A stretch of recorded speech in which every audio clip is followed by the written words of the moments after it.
Կենտրոնական բանկի 2014 թվականի դեկտեմբերի 30-ի որոշման համաձայն առևտրային բանկերի ընդհանուր կապիտալի նվազագույն սահմանաչափը 2017 թվականի հունվարի 1-ից սահմանվում է 30 միլիարդ դրամ։ Այսինքն, եթե այսօր նոր բանկ հիմնադրելու համար 5 միլիարդ դրամ է հարկավոր, ապա 2017-ի հունվարի 1-ից դրամատուն ստեղծելու համար 30 միլիարդ դրամ է պահանջվելու։ Կենտրոնական բանկի այս որոշմանը դեմ է падգամավոր Հրանտ Բագրատյանը։ Մի կարևորագույն սխալի մասին, որ տեղի ունեցել դեկտեմբերի 30 Կենտրոնական բանկում, երբ որ բանկերի ընդհանուր կապիտալը դարձել են 30 միլիարդ դրամ, 5 միլիարդից 30։ Հրանտ Բագրատյանը տեղեկացնում է, ընդամենը մի քանի երկրներ կան, որոնք կապիտալի բարձր շեմ են սահմանել։ Թայվանը կամ Սինգապուրը, որոնք ուզում են կապիտալը արտահանել, քանի որ կապիտալի սահմանային արտադրողականությունը այդ երկրներում ցածր է։ Ըստ Բագրատյանի, օրինակ Ռուսաստանի Դաշնությունում կապիտալի շեմը 4 միլիոն դոլար է։ Հայաստանում 60 միլիոն։ Սահմանափակում ենք, ասում ենք Հայաստանում մի բացեք այս փոքր բանկը։ Բա ո՞նց է փոքր բիզնեսը զարգացնում։ Այդ բանկերն այդտեղ փոքր լինեն, չեք փակում։ Ինչեք մի քանի 100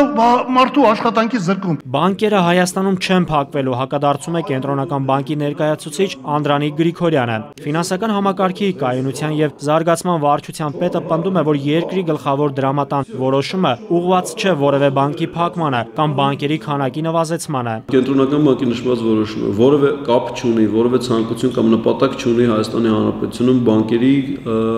քանակի վրա ազդելու, բանկ փակելու կամ որևէ կերպ սահմանափակելու կամ բանկերի գործունեությունը։ Ընդհակառակը այն ուղղված է բանկերի արդյունավետության շատ ավելի բարձրացմանը։ Նպատակը երկարաժամկետ հատվածում Հայաստանի բանկային համակարգի հուսալիությունը պահպանելը, երկարաժամկետ հատվածում կայուն երաշխիք ապահովելը եւ ֆինանսական միջնորդությունը խորացնելն է։ 30 միլիարդի հասնելը դա ոչ թե 25 միլիարդ ամեն բանկ պետք է ավելացնի, այլ ընդհակառակը ինչ որ հիմա ունեն կապիտալ դրա եւ 30 միլիարդի տարբերությունը պետք է ավելացնեն։ Անդրանիկ Գրիգորյանը տեղեկացնում է, վերջին տարիներին բանկերի կապիտալի մակարդակի բարձրացման հարցը Կենտրոնական բանկի աշխատակիցները շատ են քննարկել բանկերի բաժնետերերի հետ։ Մենք գնահատել ենք համակարգի համար նաեւ բանկարբանկ, հանդիպել ենք բանկերի բաժնետերերի հետ, որոնց գերակշիռ մեծամասնությունը պատրաստակամություն են հայտնել եւ ունեն հնարավորություններ մինչև 30 միլիարդ համալրել։ Այսօր էլ ըստ Անդրանիկ Գրիգորյանի հայաստանյան առևտրային բանկերը ավելի շատ կապիտալ ունեն, քան 5 միլիարդ դրամն է, միջինը 20-ից 22 միլիարդ դրամ։ Կապիտալի նվազագույն չափի ավելացման պահանջը ըստ Կենտրոնական բանկի պաշտոնյայի բանկերի միաձուլումների եւ միացումների միջոցով կբերի բանկերի խոշորացման եւ կապահովի մասշտաբի դրական էֆեկտ։ 2 տարի ժամանակահատվածը ընդունելի ժամանակահատվածը, որի ընթացքում բանկերը կարող են համալրել